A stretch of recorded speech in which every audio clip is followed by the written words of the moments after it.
Hey everybody, good evening, welcome along to Paranormal Monkey Podcast. Hey, how are we doing? Hope you've had a great day, and yeah, so it's going to be such a nice chat today. I don't have to I can just relax a little bit. I've met Claire before, just a lovely lady, and it's going to be just a really nice kind of conversation, I think, this evening, all about with Don't Scare Claire. Everybody who's just watching, if you've joined us from Don't Scare Claire and this is the first time you've joined me on the podcast, welcome along. It's nice to see you. Thank you very much for joining us. If you want to share this around, if you're interested in what Claire has to say, then by all means, please do so. I hope you're good, and we'll bring her in. Bring. How are we doing, Claire? You all right? I'm good, thank you. How are you? Yeah, good. Thank you. I mean, you know what's really nice is the fact that I know you've done one or two podcasts like this, but I do think that because you're really into your subject and really into the location stuff, we don't really get much chance to chat to you like this, I suppose. So it's quite nice for people who follow your channel and know of you and things to kind of see another side to you, because we'll come on to that. So, first of all, for anybody who's watching this and they don't or has never heard of Don't Scare Claire, or they don't know of you, Claire, at all, and this is the first time meeting you, do you want to say a little bit about yourself? I know I always put these people on the spot, so sorry. It's okay. Yeah, I am Claire from Don't Scare Claire, believe it or not. And I'm the weirdo behind the YouTube channel. So I love to talk about the history behind a haunted house. I want to know why it has become as haunted as it allegedly is, as well as also the sort of witness reports. Rather than watching night vision footage and things like that, I prefer to hear about the stories of people that weren't expecting to see a ghost, but then boom, there one is, sort of thing. So yeah, we've been going over a year now. Yeah, got, I think, almost 80 videos out by now, which is just insane, the amount of stories. That is a lot of videos. I mean, I think I started this in December and I've done like 50. So eight is really going for it, So yeah. I mean, obviously, what's lovely is, and what I knew it from the beginning, because obviously the quality, and I've said this to you right at the start when you first started, I think the quality of your channel is superb, because you've researched it, you've you know, and your, you know, the quality of your editing and all of that kind of stuff as just shines out basically. Is your the fact that your channel's got really popular really quickly, is that a surprise, or are you there going, well, actually, to be honest, we've worked at that, so we deserve it, sod it. Yeah, to be fair, I will be a little bit big-headed and say that it was by design, not luck, although obviously luck does play into it. Yeah, But yeah, I was always gunning for, like, I want this to be basically, I want to get paid to talk about ghosts on the internet, and at the minute, I'm doing all right. I'm sort of getting there, yeah, exactly. which is brilliant. I mean, yeah. So obviously, I am quite unusual with YouTubers in the fact that quite early on, I've brought on people to help me with my videos. So I Yeah. do have someone that helps me out with the editing to make it look as pretty and as well polished as they are. Um, so yeah, it was definitely a conscious choice. Yeah, I was gonna say you kind of did that from the very start though, didn't you? In terms of, because it's not like I think with most people, what they do is they'll kind of dip their toe into things and they'll just gradually get better as time's gone on. But you've like from the outset, like, no, oh, it's got to be this and it's got to be that. Are you kind of like quite, I don't know, single-minded in that respect? Do you reckon? Um, I'm very stubborn, if that helps. It probably explains quite a lot about my character. Yeah. But so the way that the channel started last year in October was that I was gonna sort of launch with a big bang, and I wanted to do initially I wanted to do a video every single day in October. Um, Right. Okay. Yeah. Well, that so sounds a bit familiar. Yeah, go on. Yeah. yeah. Where did I think of that? So I actually started working on my YouTube channel in January of 2023. So there was already a good 9 months before I even posted anything. But I was like really deep into the stories by the time that the 1st of October rolled around. Yeah. Um, so so yeah, it just kind of like ballooned from there really, in that like I already knew that I wanted my format to look like this and I wanted things to do this, and I always went with the sort of logic of that I've never wanted to feel that embarrassed about my first video. I am Yeah. Yeah. Yeah. embarrassed about my first video and I will not watch it again. But Oh, it's really? sort of, oh god, yeah, I hate it with the big Yeti mic and like, oh yeah, we don't talk about that one.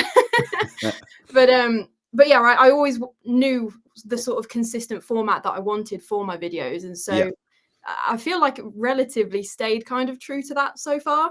Yeah. I mean, and but one of the things I noticed is that for you to be, you know, front and center on camera and no backgrounds, you know, like it's pretty much black background like you are now, talking to camera, that's ballsy. Do you know what I mean? And it's because you have got to kind of engage somebody straight away, because there's no pretty kind of visual stuff happening behind you. You've got to engage them. Do you find that because you are front and center, do you find that easy to deal with, or are you quite a confident person anyway in terms of thinking, yeah, I'm just gonna just be myself and just have my personality come through? So I kind of actually did a little cheat code. I mean, it's not really a cheat code. I did work at it, but initially, before I started the YouTube, like we're talking like way back, I hated being on camera. I was one of these people, like I hated the sound of my voice. I didn't like looking back at anything. And it was in 2020. It was during lockdown. And I wasn't furloughed, but I still had my 9 to 5 job. But I knew that I wanted something more. Like I wanted to carry on working at home, Yeah, regardless of when the world went back to normal, kind of thing. So I started my own business of like freelancing, doing marketing, because that's what I do in my day job. I'm a marketer, and so I started. What did I do? I started doing Instagram coaching, and so it was like just at the time where TikTok was taking off, and yeah, like Instagram Reels and all that sort of stuff. And I was obviously learning off the people that were coaching me, and they were like, "You've got to get on video, you've got to start talking on your stories, and you've got to start doing this." I'm like, "Is there any way I can do that without getting on camera?" But it just wasn't at that point with yeah, everyone going online and everyone doing this sort of stuff. So I basically, it was during 2020, I started very, very sheepishly talking to my camera and talking about, oh, how to grow on Instagram and how to do all of these sorts of things. And I was doing all like the weird TikTok trends and all of that. And don't go and try and find them because they're not on the internet anymore. I yeah. have scrubbed the Deleted. internet of those Yeah, before starting this. But I found quite quickly that people loved my personality and the way that I came across on camera. I was like, well, I thought I was really nervous in that one, but okay. So when it came to starting the YouTube channel last year, I kind of already had that it's all in my head thing. I know I hate how I come across on camera, but people seem to like it. So I kind of just had to put that mind gremlin in a box and just start doing what I was doing, basically. Yeah. Well, the thing is, as well, I mean, the way you come across is really good because the fact that what you're trying to do is tie in obviously the paranormal stuff with the history, but make it interesting and engaging, and then your personality comes through. So you could just you don't what you don't do, which is like kiss of death, is like basically droning on about the history of a place, and then it becomes just like and people turn off. But you're not like Mhm. that because you put a lot of your own personality and your opinions in these things and all of that kind of stuff. So that I mean, do you? I mean, was that intentional all the way through? Do you thinking actually this is how I want this, in terms of showing myself off on camera, that this is how I want it to go? Yeah, absolutely. That was definitely a conscious choice. Basically, like the whole idea started was when I was sort of like watching the ghost hunting TV shows. So, like with the Most Haunted, the Ghost Adventures, those sorts of people, like Yeah, actually on TV. And they always start with that history of like, oh, these many people died here and all of this.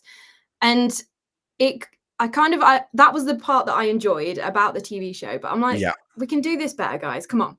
And I never wanted it to come across as like, oh, I'm going to tell you a scary story. I wanted it to be more of that conversation of like, this guy died and then they did this. And can you believe that he cheated on his wife with it? And like, make it a bit more of like just a friend talking to another friend about yeah, history. exactly. Cause the drama of dead people, like it's still hot tea. Like we still need to know.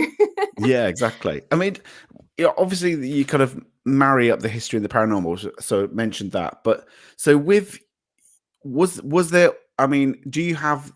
What did you start with, the interest in the history first, or was it the paranormal first, or was it okay? Was it always the two subjects coming together? It was probably always going to go that way, that it was going to bring both of them together. Um, I've always been that weird kid that liked the ghost books in primary school and things like that, and I always did sort of lean towards the darker side of history, and I wanted to know that sort of stuff.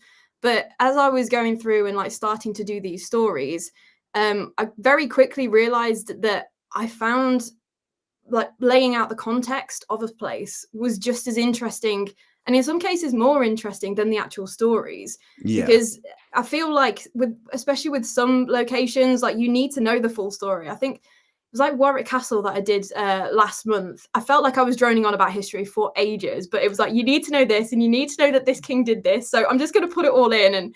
And I think I got away with it.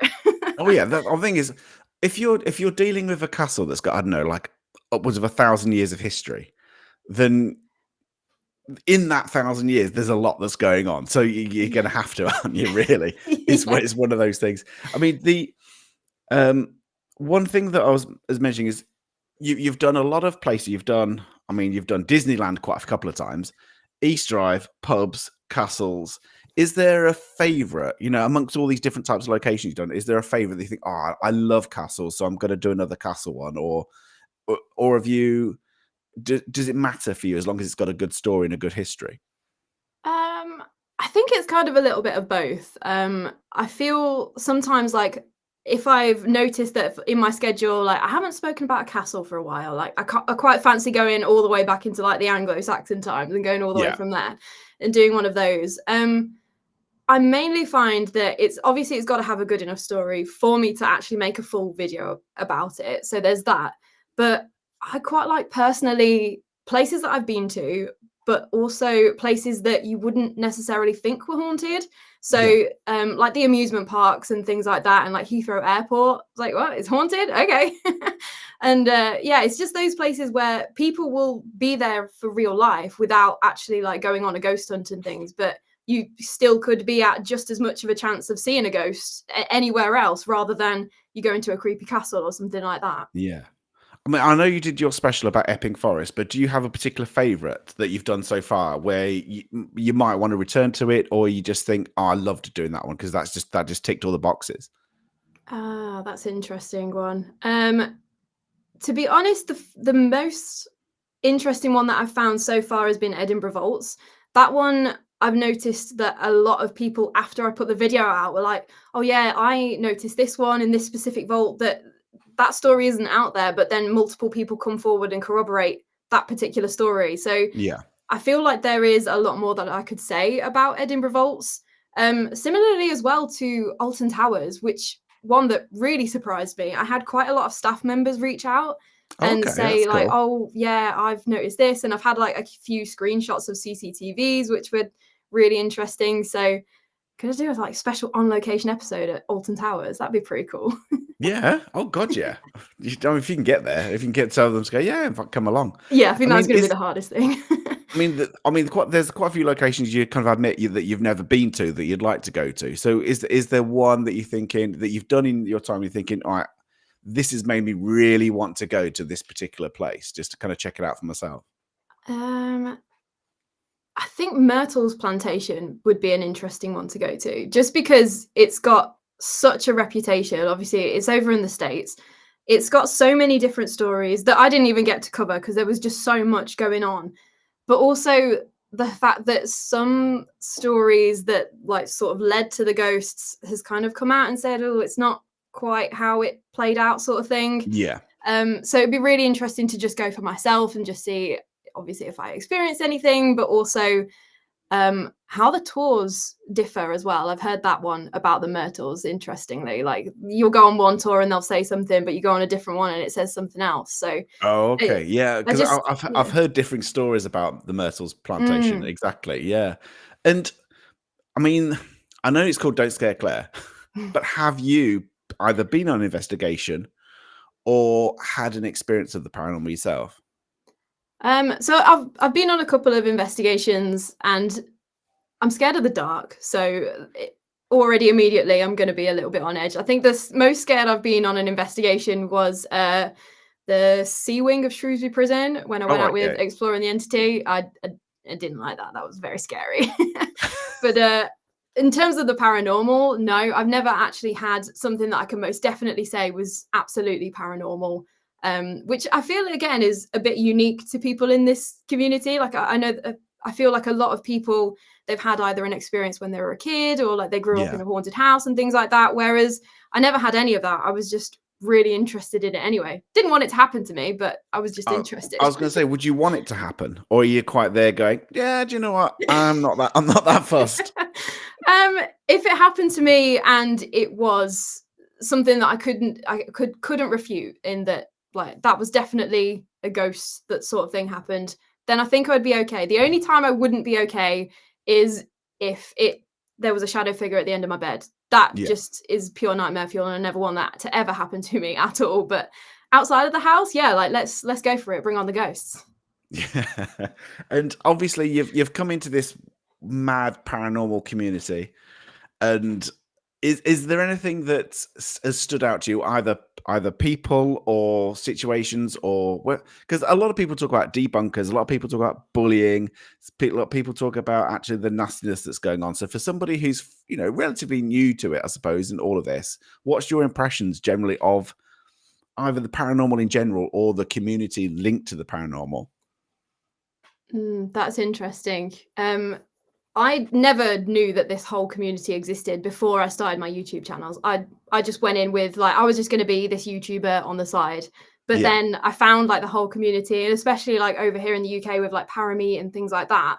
And I feel like we definitely need this community, and we need it from the collaborative side of it. However, I do feel like there are some very big egos in the Got that community. right. Yeah, Yeah. which yeah, it's trying to choose my words very carefully here, but a Name few them. spoil it for Name a them. lot. Go on. um, yeah, I feel like there's a lot of potential in the community, but yeah, some people need their egos checked, and I do feel like the debunkers are needed in the community because I feel like that's been a recent conversation that's come up a lot as Yeah, yeah, well. yeah. In that, and they do really do valuable work. Like there are some things that, I mean, I think it was even Paul that said that there's things that they wouldn't even consider, and a debunker can come along and be like, oh no, it could be this, and they're like, brilliant, that's great, that's what we wanted, sort Yeah. of thing. And again, that's this whole collaborative approach that I think is needed in the community. I mean, obviously the other thing as well is, like we said, you're very kind of single-minded. You know exactly where you want the channel to, what you want it to have looked like. You wanted the graphics a certain way. You want the editing to be a certain way. So where do you see the future of your channel? Ooh. I see it not changing a million miles from what I'm doing right now. Yeah. The reason that I love what I do as it stands, and I know that a lot of people have been like, "Oh, you need to do more on location episodes and all of that." And to them, I say it is coming. We are doing a few more next year, but I like how it is now, because the reason I started this whole thing is because I want to read and I want to learn about different haunted places and haunted stories and all of that.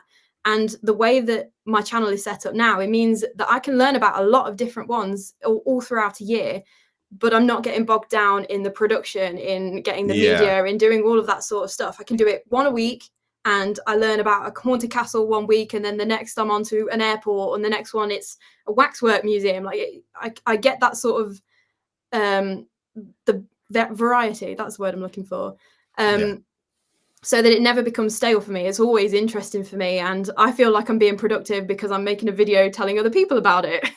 Yeah. Oh, well, that's the thing is like, and I was saying this to you briefly before you came on, is that I don't think people fully realize the amount of work that you put into it, So do you want to give people an insight in terms of, obviously, it's not a case of, oh, I'll just whip up a quick script and just kind of off we go.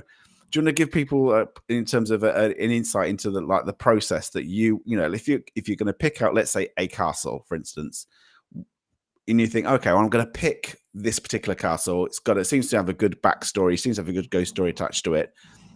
What's your first steps? Where do you go from there, and how much research do you do before you put out an episode?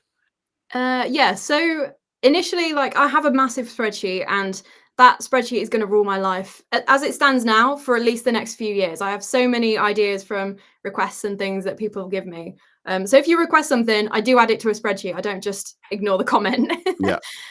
So yeah, I will do like a little preliminary sort of Google around. If it's got a good amount of stories, or whether there's a bit of controversy around it, or like anything like that, then I'll decide to do this particular castle, say.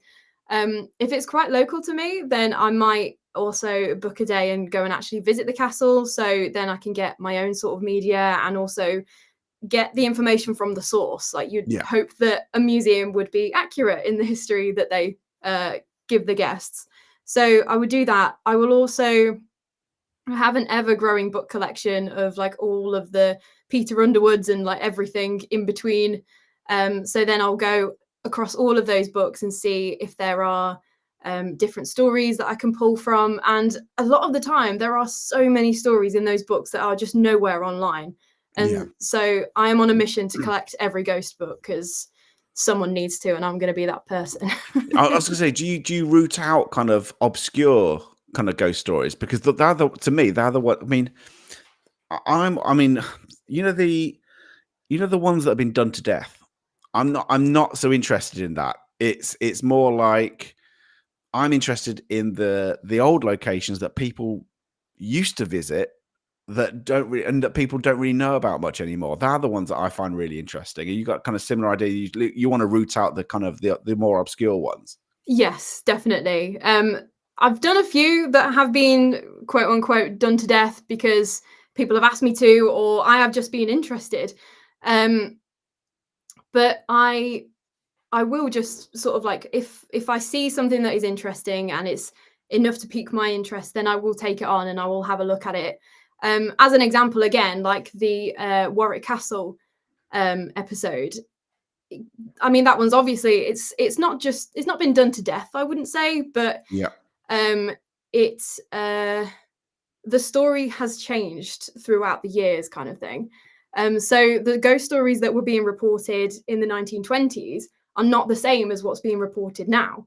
Yeah. So it's I quite enjoy that. From I can see what has been written about in the books compared to now what's being talked about on the ghost tours, if that makes sense. Yeah, exactly. And the other thing is that, well, I wanted to mention. I mean, your lovely husband, right? And he's in all the chats and things like that, and you know he joins you with the parameets and he joins you with the conventions, things like that.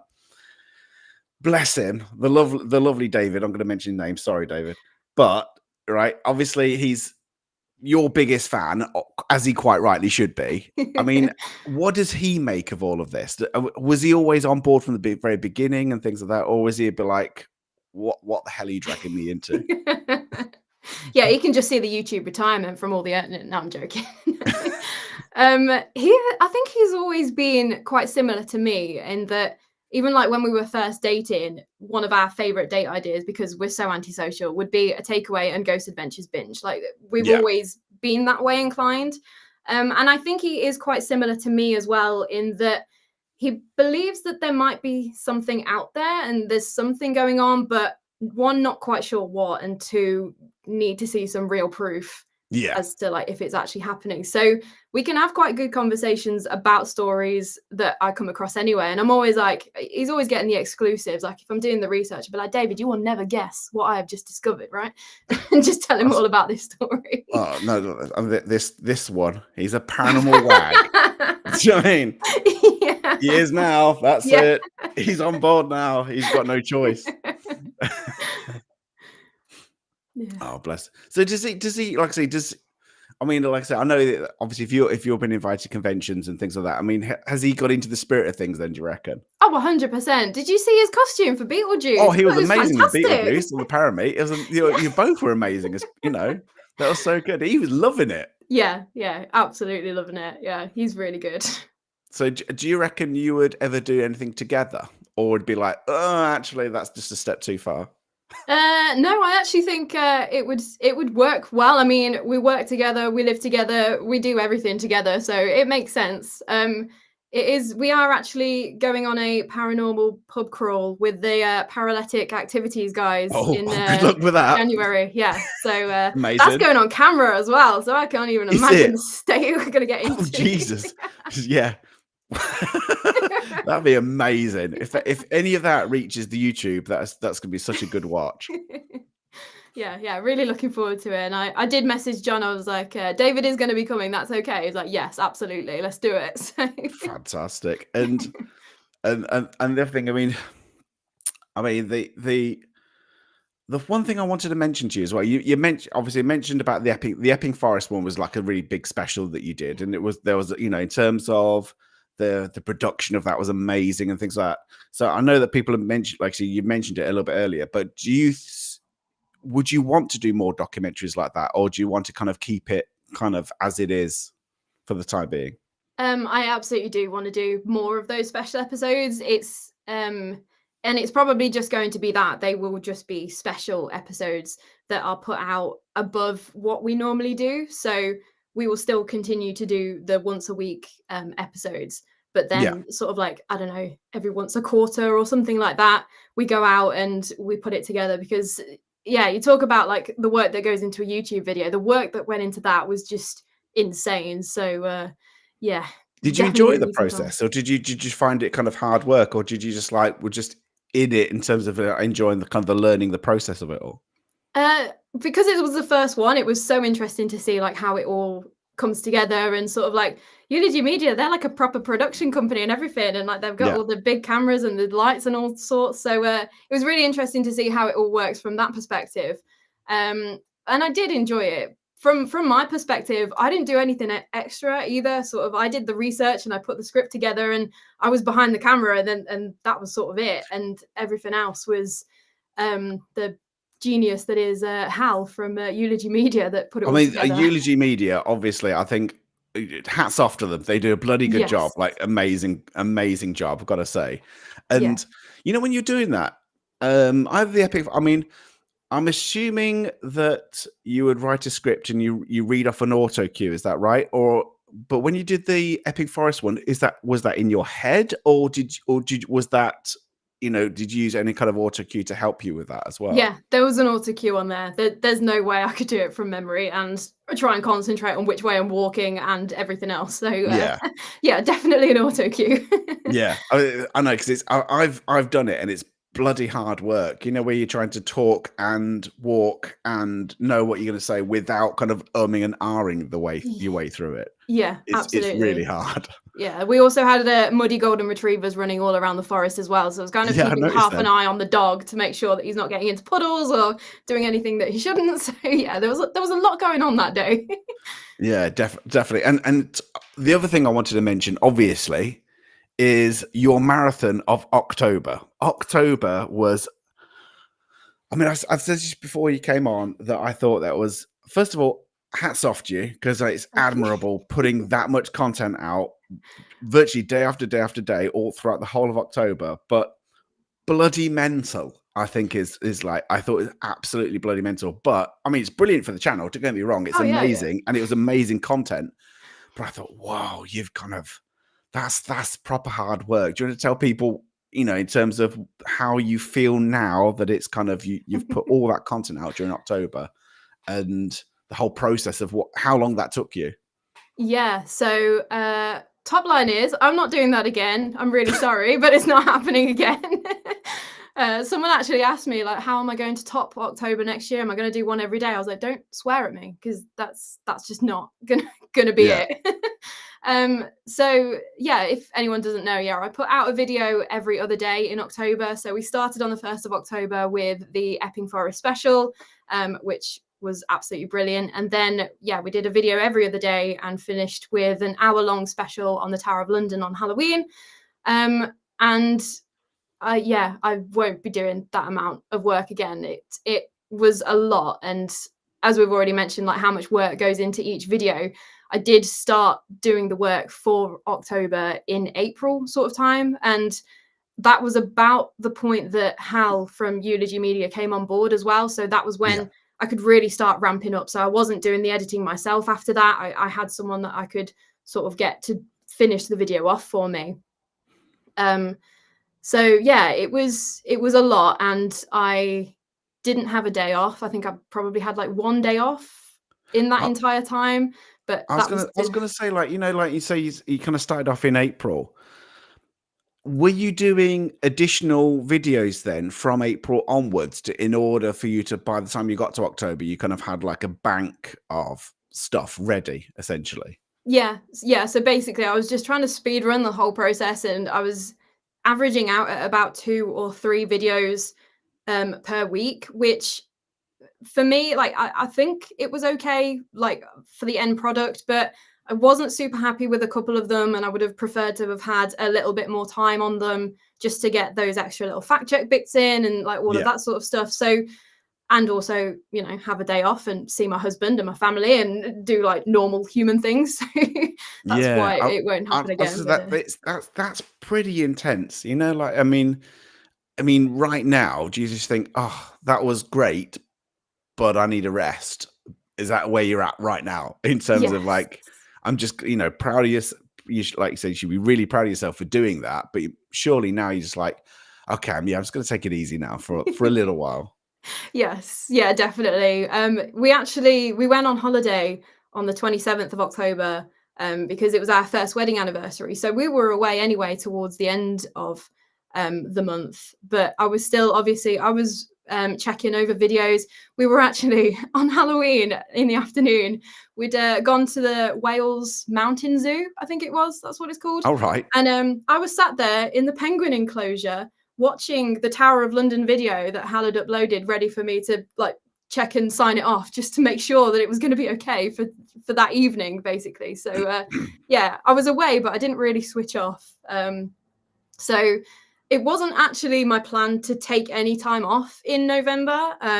It just happened that it got to the end of the month. We were going away on holiday. I think David would have divorced me if I'd have carried on working on the holiday. So I Yeah. basically just had to call it for that first first November video, and then yeah, there was other like medical issues this week, so I haven't been able to do one. But I am going to be back next weekend. There is a video coming, so. Do you find it easy to kind of switch off from this kind of stuff, or are you constantly thinking about the next video or the next location? And are you kind of got into that kind of treadmill kind of thing yet?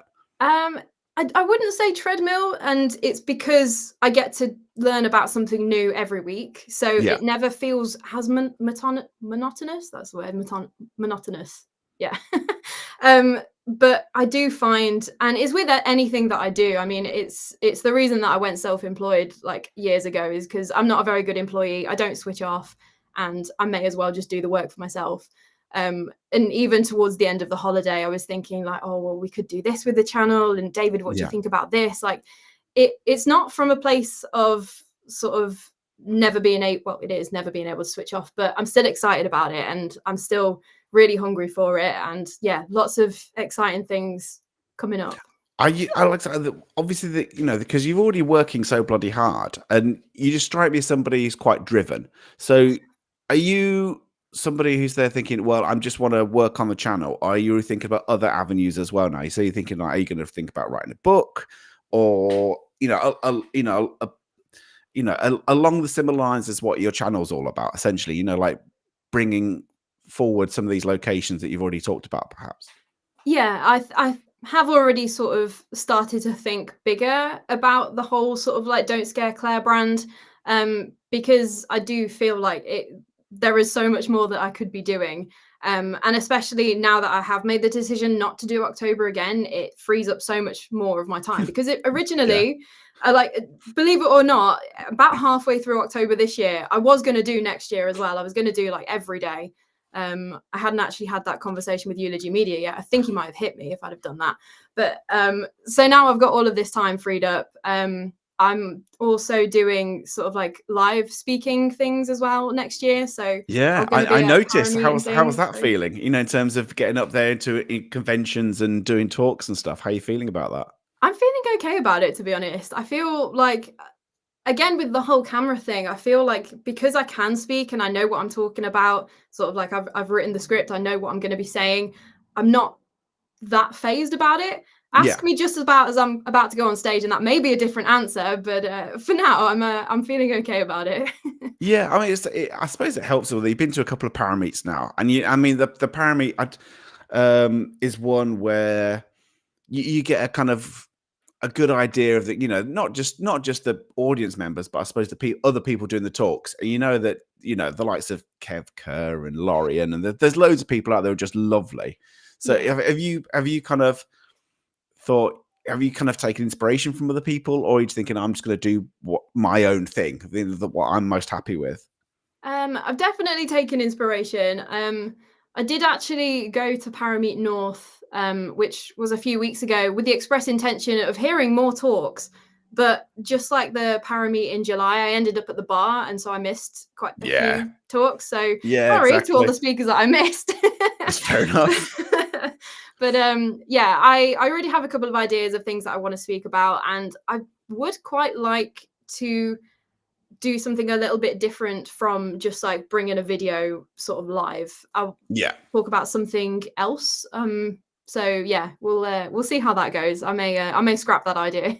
Well, no, but I was gonna say, obviously a lot of it had been around about hauntings of locations and stuff like that. So, have you thought about going wider? Because the paranormal is such a weird field, and it's got so many weird subjects. So, have you thought about kind of UFO territory or cryptid territory, or is there a particular avenue that you'd like to go down that you haven't yet? I definitely think that at some point I might venture into the sort of UFO cryptid sort of stuff. I did kind of dip my toe in when I covered Cannock Chase, but I feel like for me, with cryptids and UFOs, with ghosts, there's history to back it up, and but there's history there that sort of attempts to explain why there's activity there. With Yeah, cryptids and UFOs, it's kind of just like they saw this weird thing and that's what they think it is. So it's a little harder for me to kind of wrap my head around, I guess. But yeah. I've had a lot of people request that I look into certain things. So definitely not going to rule it out. And it is something that I would like to sort of explore, but I definitely think ghosts and history is going to be my bread and butter, probably. Oh yeah. Oh yeah. Well, the thing is, it's the best subject, isn't it? Yeah, To be honest. obviously. um, what I'm going to do very soon, because obviously we've been talking for about 40 odd minutes or so, which has gone really quickly, like super quickly. Um, and I'll put it up on here because I normally do, but obviously in the next probably 5 minutes or so, we'll start getting people if they've got questions for you, Claire, because like I say, I'm sure I've missed like so many things that I could be asking you. But I've tried to kind of cover lots of ground with you. But if there's anybody who's got questions for Claire about her channel, about herself, and things like that, you meant, and anything you like in terms of, she's kind of been quite open to kind of answering questions. But if you've got questions for Claire, start thinking now, and then so we'll have about 15 minutes or so of questions and stuff. So you mentioned you're a bit kind of not too happy about the dark. Is there anything else that Claire is scared of? And I know, first of all, can I just say, I love the channel name. I think Don't Scare Claire is a brilliant channel name. And I'm sure that's been picked on purpose as well, because it seems everything is. But is there any, other than the dark, is there anything else that you really, really don't like? At the risk of people using this against me in the future, but I'm just going to say it anyway. I am absolutely terrified of spiders. Cannot stand those. That's pretty much it, to be fair. I'm okay with heights and all that sort of stuff. So yeah, I would say a phobia is spiders. Oh, wow. Well, the thing is, spiders are ugly, horrible things anyway. But I'm right. No. Right. I've already got questions start to come in. So I'm going to start with questions first of all. We can just see how we'll just work our way through them, if that's all right. Cool. So John Boy Pants is saying, what is your dream location to investigate? Ooh, I think I might have said this before on another interview, but my answer will change depending on like if I cover something new and I'm like, oh, that sounds cool. But it's still at the minute the Falstaff's experience for me, the Tudor world. Just because of the story of the big, horrible, evil thing that's supposed to be upstairs, and he doesn't like blonde women, and he was this serial killer, but there's no evidence that there was a serial killer there. So yeah, that one just really intrigues me for some reason, which is completely out of left field because apparently he follows you home as well. Well, I don't like ghosts in my house, so I don't know why this one, but yeah, I don't know why this one's living rent free in my head. Yeah, I was to say it's probably one of those that exactly you're just thinking that just particularly kind of creeps you out a bit, I suppose. One from Roger saying, do you read many novels? Oh, I don't think you got the time to read novels, to be honest. But anyway, do you read many novels, and who's your favorite author? Yeah, I don't read many at the minute. I used to read loads, and it's probably something that I'm going to get back into. But obviously I love horror novels, and so Stephen King. I grew up reading him from probably in an inappropriately young age, but I thank my parents for my excellent education. So Quite yeah, right. You can't go wrong with Stephen King. I mean, absolutely not. he can tell a good story. Well, the thing is, he's really good for character development. I've got to say, he's amazing characters in there. Yes. Gareth, I'm not even going to ask this question, Gareth, about have you bought any monkey merch? I'm sure she hasn't. I'm so behind on buying merch. I do need to buy more merch. So yes, I will So be I'm just buying some. ignore Just that, Gareth. Anyway, right. So I was wondering, is there some place you would really be scared to investigate? Nowhere springs to mind in that like I would be too scared to investigate. I'd probably say anywhere on my own I won't do because there's just so many different factors that like I don't want to be on my own in the dark. That's the Yeah. big one. And also I find that like I am obviously on edge when I'm on my own. And so it would become less of an investigation and it's just Claire's getting scared in a room, not actually doing anything meaningful in the paranormal field, you know? As to like a specific location, I don't know. The investigations that I've been on have been very interesting and there have been some weird things, but I can't 100% say that there was anything paranormal going on. So Yeah.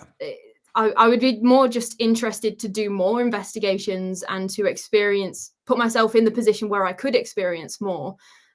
rather than being too scared to investigate, if that makes sense. Well, yeah, I was gonna say, would Mr. DSC not kind of like hold your hand and be the Um, first one into the dark room, kind of look after you in am that I allowed to respect? swear on this podcast? Do whatever you want. Okay, so we finished up with exploring the entity at Shrewsbury Prison. He already knows what I'm about to say.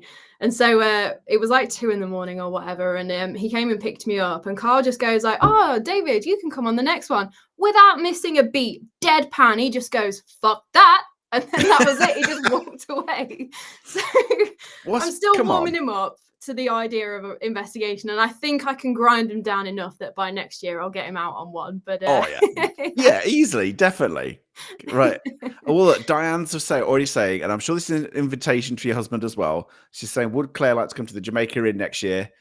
Diane and Corinne, the lovely Corinne who's in the chat, will look after you. There you Yeah, go. absolutely. I would love that. Definitely. They are. Let's have a look. Oh, bless you, Kim. Thank you so much for the 99 cents. Thank you very much, Kim. I'm just looking for any kind of more questions for you. Let's have a look. What's Jay Smith asking? Here we go. There we go. Claire, I love your channel. You're a fantastic historian, but what do you think about the fact that history can be changed depending on the fact that you only need a compelling argument for your opinion? Yeah, it is something that I am very mindful of when I'm doing my research. Like, I pretty much grew up with the adage that history is written by the victors, and so there are so many different instances of history where it probably didn't play out like that. And the one that springs to mind is obviously Richard III and how he was portrayed and everything as this horrible, evil, scheming guy. Well, it might have just been all Tudor propaganda after he was Yeah. killed and the Tudors came into power. So it's kind of like my whole thing. Like, if people can take anything from my channel, I want them to don't take my word for it. Basically, I want you to go away and do your own research. I want you to form your own conclusions, because I'm just telling you the story as I've seen it, and quite rightly, as you say, Jay, through my eyes, through my opinion. The Like those little quips and things that I put in, it's just things that I sort of notice and observe. So it's an interesting one, but yeah, you definitely need to be able to form your own opinions and not take everything at face value, especially things that you read or see online. Yeah, absolutely. Just very quickly, thank you, Julie, for being a member. Thank you so much for being a member for 5 months. I really appreciate it. Thank you. Gareth is asking, have you ever done the National Service Museum in Sheffield? That's got loads of history and is creepy. If it's got loads of history and is creepy, then I am absolutely going to do it. Yeah, I've not done it before. And it's your spreadsheet. I Quick. will. I'll get my spreadsheet out now. I love the fact that you're using a spreadsheet for all these things. Yeah. Fab. Let's have a look. Field Rover, what has been your favorite place to research? Oh, I mean, that changes week on week because every story, I feel like every time I'm promoting a story, I'm like, oh, this one's so interesting. You're going to want to listen to this one. I say that every week. But the one that sticks out in my mind, probably because it has been quite recent, is the Disneyland series that I did. I just didn't expect there to be as much as there was. And Yeah. I've never been to Disneyland before. I've never done any of the parks or anything, but now I kind of want to go just to the California one, just because of the history and everything that's there. But I also don't fancy taking out a second mortgage. So there's that. Yeah, thing is, it's just like you said before. It's one of those places you wouldn't expect to be haunted, and the fact that it seemingly is makes it more Mm, interesting. Plus, you got all the happy stuff going on, yeah. and yeah, I found that really interesting because I think you did 3 parts about Disney World, didn't you? Something like that. Yeah. Yeah. And there was so much more that I could have said. It was ridiculous. I'm like, no, I've got to cut it off at 3 parts. I am not a haunted Disney channel. Yeah. Phil from Ghost Watchers is saying, in all your research, what has been your favorite haunted fact that you have ever come across? Your favorite haunted fact you've come across? A haunted fact. I mean, it's a bit of an oxymoron, isn't it? You can't have something that's a I fact and know. paranormal, Tricky, surely. isn't it? um, I can't think of anything that springs to mind. I could tell you that my favorite sort of haunted phenomena, shall we say, instead, is always the ones that they don't expect it, where they're just going about their day and then there's a ghost there. But the creepiest ones for me is when people see faces. Like the one that sticks out for me in my mind is Mitchell and Priory, and someone was just walking up the stairs and they just happened to look up, and there was just like this pale face just staring down at them from between the banisters, and that it just gives me chills every time I think about it. Yeah, exactly. Just very quickly, Kim, thank you so much for the super chat. Great show as always. Thank you, Kim. I really do appreciate your support. So thank you so much for that. Thank you. Oh, here we go. I thought we'd get away with not mentioning 30 East Drive. But anyway, what's your opinion, says John Boy, on 30 East Drive? Because I know you did a video about the 30 East Drive as well, didn't you? Do you believe it's haunted, or do you think it's just a money spinner, or both? I feel like I'm gonna get splinters from sitting on the fence, but yeah, I do think there is a little bit of both going on. I feel like there was definitely something going on, at least initially. Whether that's still the case now, I mean, people still have these experiences, and they're sort of like going off. They're not part of a company, say they're just private hiring it or whatever. But yeah, I feel like it's massively overdone to death, pardon the pun. And yeah, it's in their interests for people to continue to experience things to this day. So yeah, I do feel like it's a bit of both. Yeah. I'm just going to say this because we've got the lovely Paul Goddard in the chat, who past life regressionist. And I know you love your history, but I'm just out of interest. Would you ever be regressed, like be hypnotized to see what other past lives you possibly have? Is that an area you'd be fully on board with? 100%. Yeah, I'd so love to know. There you go, Paul. You got another client right there. Let's have a look. Ask me what I think about 30 East Drive. No, you don't want to hear from me. Bloody hell! But I will just say I keep mentioning it with Diane. I do need to do a video about East Drive, about what happened to me, Diane, and a few others when we were there. So it's a bit mental. Gareth did ask a question about whether you'd seen a documentary about Richard III and things like that, and obviously the whole king into the car park type thing. I mean, are you still kind of got your ear to the ground, or do you just have a particular period of history that you are more fascinated by than any other, do you reckon?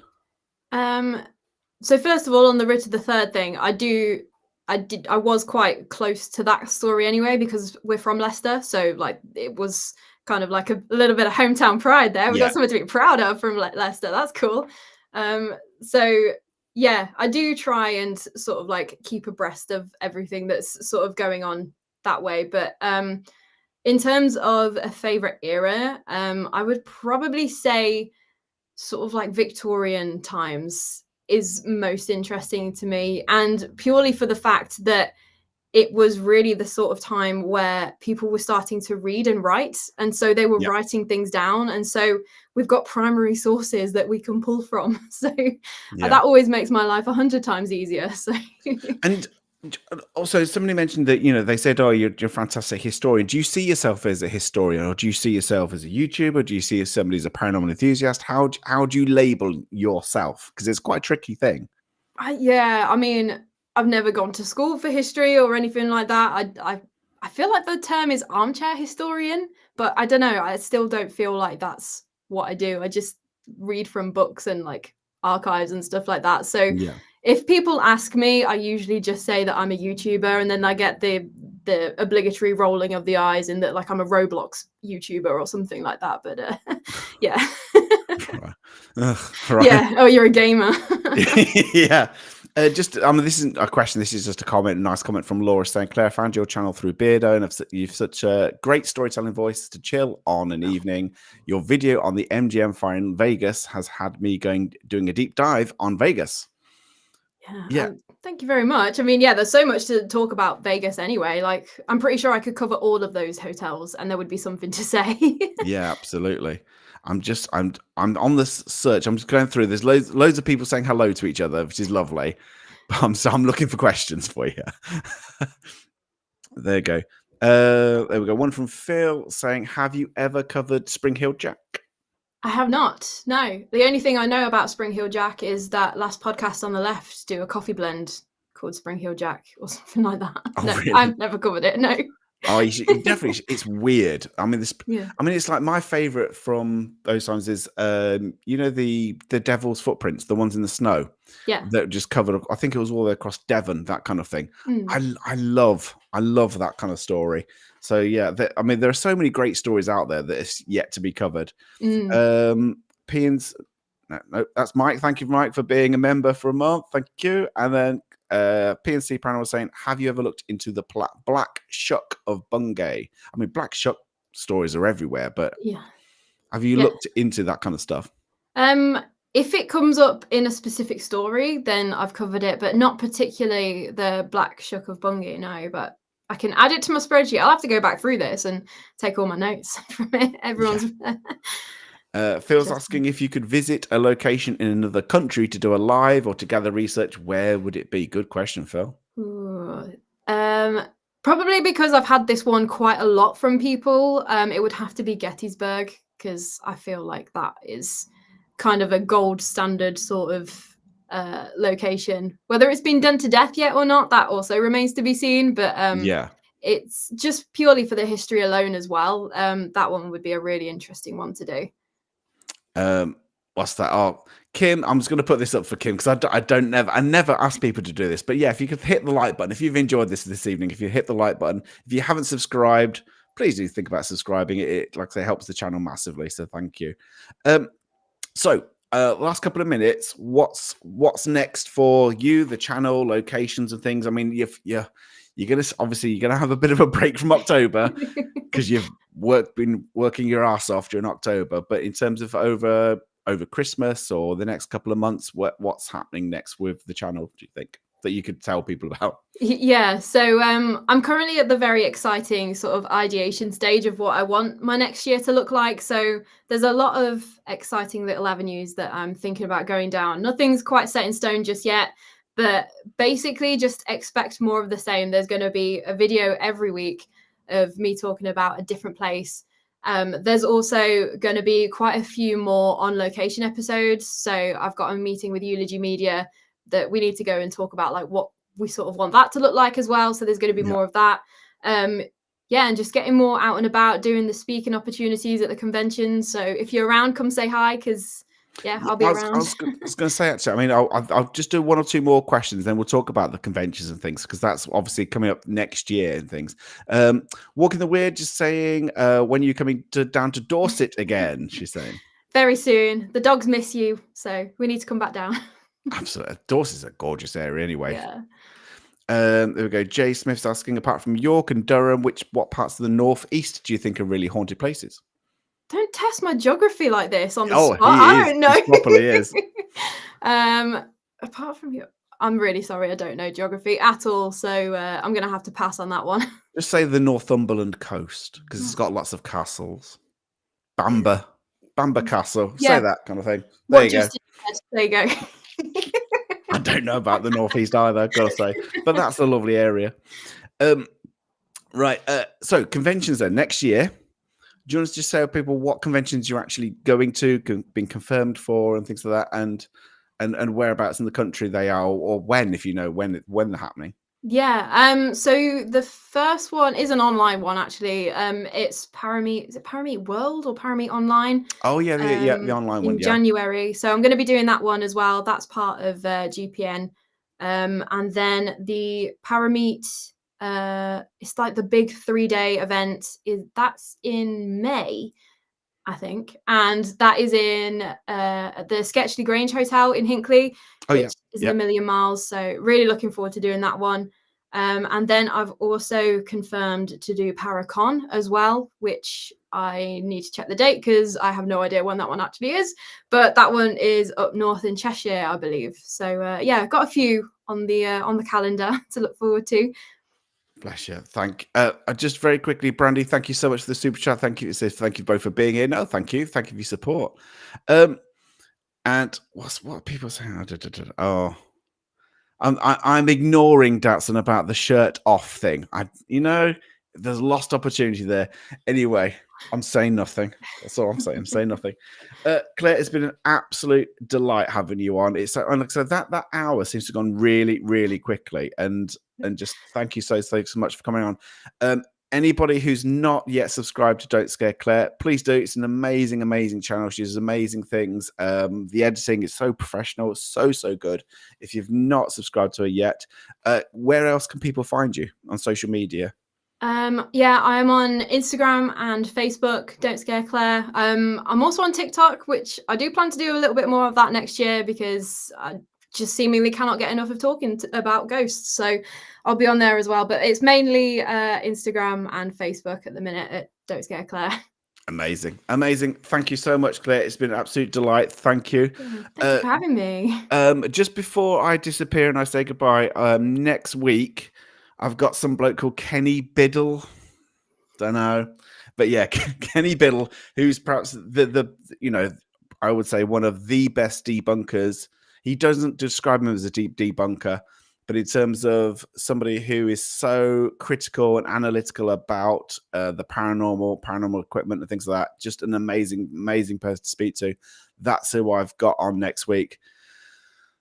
Mike, Larry, thank you so much for the gifted memberships. That is just, like I say, you're always so generous to the channel. Thank you so much, Mike. Like I say, I really do appreciate all of that, support. So thank you so much. And Yummy Donut saying this has been great. Thank you so much for the $5. Thank you, guys. I mean, I say it every time, but every kind of little bit of support you kind of show to the channel, it really does help make a huge difference to us being able to put stuff out there and put stuff out there more often as well. So thank you so much. So Kenny Biddle next week, but I will also be doing another chat. Basically, I'll be doing another Chips Tea Party later on this week on Thursday. I've got to think of a good topic now. So if you've got suggestions for a good topic, let me know. So I have to get something to kind of get our teeth into, because I did the best one, which is there an afterlife on last Monday. So I need to think of a good one. What's that? Oh yeah. What message from Lou saying, thank you for coming on, Claire, another Brill podcast, Joe. Thank you, mods, for keeping this a nice place to be. Absolutely. Thank you, mods. Thank you, mods, for sorting out the weirdo, getting rid of him. Thank you very much. It's really do appreciate it. Thank you, Tim and Di, for sorting the nefarious ne'er-do-wells on in the chat. Thank you very much for kicking them out. Right.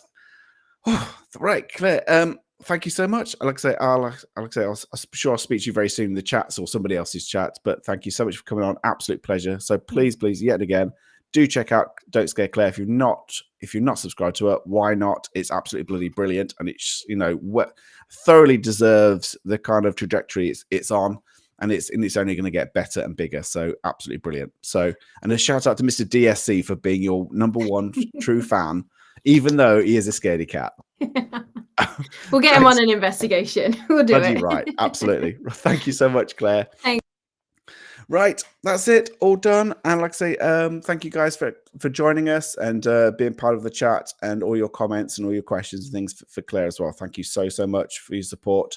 So Kenny Biddle next week. And also the Chips Tea Party on Thursday. And I shall see you there on Thursday. Right, guys. And at that, I shall say night. Okay, bye-bye.